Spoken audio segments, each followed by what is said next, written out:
300 years after our great nation began, we gathered together to honor the completion of Vault 76. Hey everyone, Adam Beck here from HardcoreGamer.com, and today we are talking about Fallout 76. We were invited down to beautiful West Virginia to get some hands-on time with the upcoming online-centric RPG. For 3 hours we got to experience what Bethesda has to offer, and we came away pleasantly impressed. We started right off at the beginning of the game where we were awoken by the overseer of Vault 76 who was sending us off into the wild. The character creator offers quite a bit, although it didn't feel as extensive as Fallout 4's. Regardless, you most likely won't be seeing your character all that often in the game, so there seems to be enough here to be satisfactory.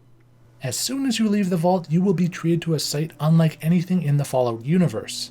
This is a franchise known for its drab, bleak palette, but what we get with 76 is lush forests and Blue Ridge Mountains. Bethesda has created a massively exquisite setting in West Virginia, adding numerous landmarks such as the Greenbrier.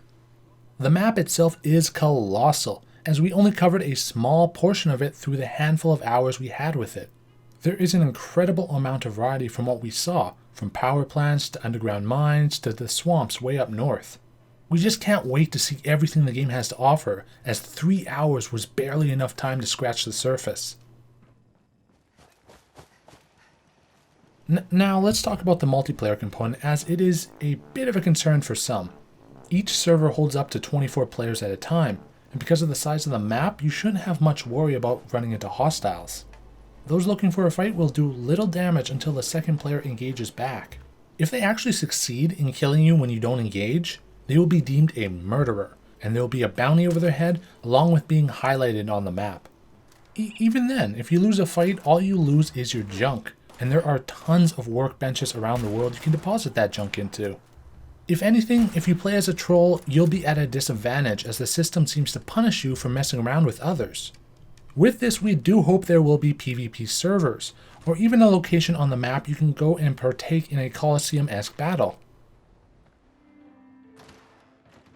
If there's one big change of Fallout 76, it has to be how the story is told. Because this is so close to when the bombs dropped, around 25 years after, there really aren't many humans to be seen. Due to this, the story, both main and side quests, are told through holotapes you pick up around the world.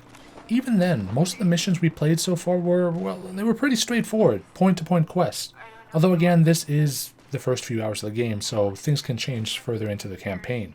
That's not to say there will be no interactions whatsoever, as inhabitants, both neutral and hostile, are made up of robots, super mutants, ghouls, and other creatures. But as far as we've played, we didn't see anyone who wanted to interact with us outside of the vendors.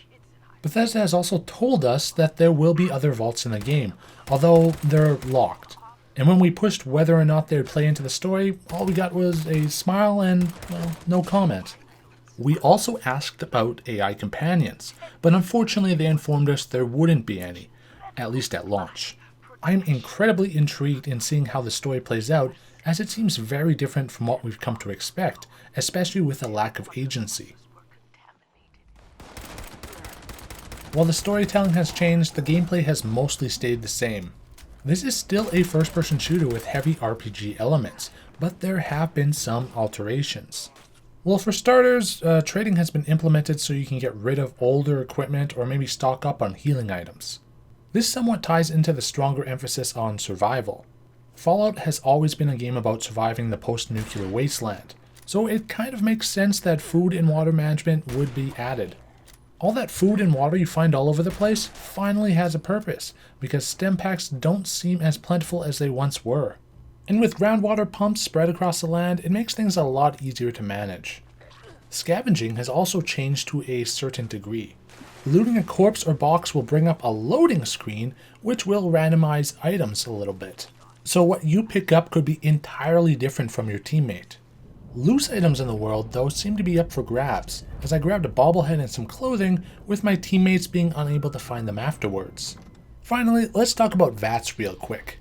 This mechanic works just as it has ever done, but because there is no pausing, it is done in real time. This means you won't be queuing up attacks, but instead pulling the trigger on a specific body part. It's a little weird at first as it doesn't feel all that responsive, but you should be able to get used to it in no time. More than anything though, it feels like a good enemy locator than a good combat mechanic, especially in the heat of battle. Now leveling is arguably the biggest difference from past games. You'll still need to kill enemies to gain experience, but it's about how the points are assigned that has changed. I wasn't a huge fan of how Fallout 4 did it, as it was a bit overwhelming with the number of options available, but Fallout 76 strikes a really good balance. This time around we get a card system where you can level up each special category individually, along with equipping specific skill-based cards. For example, you can equip a card with a higher chance of finding ammo in chests under luck, or doing more damage with melee weapons with strength. There's a lot more to it though, as each card can be leveled up multiple times when you find duplicates, and you can even earn card packs after certain levels. It is a fascinating approach to leveling that will probably be at odds among the community, but you know what? I think I enjoy it. Now let's end things talking about nukes. As we saw when the game was announced, there will be nuclear warheads that can be fired by obtaining a number of keys. One of the aspects that was talked about was using it against a group of players or a person within the world, destroying their campsite. Fortunately, Bethesda has made it so it's not much of a problem for players, as it's cheap and easy to move or rebuild your base.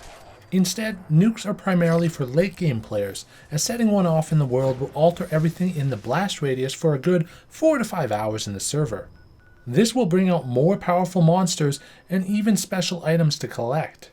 It'll be interesting to see what kind of gear and items will come from this.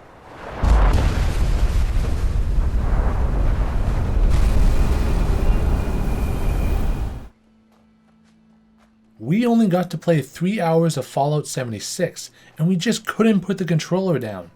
There was a sense of wonder and adventure I have never seen before. And for Bethesda to include co-op, it just adds a whole new level of enjoyment. The worry fans had about multiplayer was quickly resolved, as Bethesda has created a system that punishes those who want to troll others. Even then, the map is absolutely massive, so unless you're specifically tracking someone down, there's little chance you'll meet players in the wild. I still have my worries about the storytelling mechanics being locked to holotapes, but regardless, I am ecstatic to get my hands on more of the game next month. Fallout 76 will be out November 14th for PC, Xbox One, and PlayStation 4. As always, if you like this preview, be sure to hit the like and subscribe button. Otherwise, for everything gaming related, head on over to hardcoregamer.com for your fix.